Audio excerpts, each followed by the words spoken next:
राम।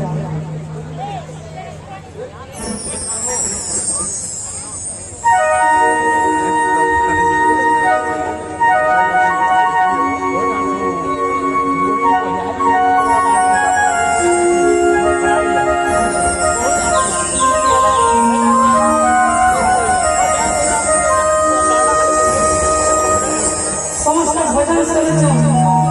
किंतु भजन सुनला बेले कि हरिनाम सुनला बेले समस्त टिके टिके ताली मारी करी और हरिबोल बोला दे करी भगवान का भजन एवं हरिनाम सुनबार कथा काकरी भजन का अर्थ कणा भगवान के भजबार पर होचे भजन कीर्तन का अर्थ कणा भगवान पर कीर्तिगान करबाटा होचे कीर्तन जणान का अर्थ होचे भगवान को जणाबाटा होचे निजर मनर कथा जणाबाटा होचे जणान से भजन हो कीर्तन हो कि जणान हो आमे यदि भक्ति मन रे पवित्र मन रे भाव सहित भगवान को डाकना तो निश्चित भावे भगवान हमर कथा सुनबे समस्त को अनुरोध करे समस्त टिके टिके ताली मारी करे एवं प्रेम में हमर संगे मिसी के भगवान पर भजन आनंद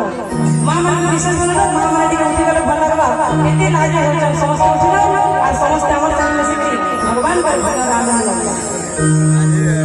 मोर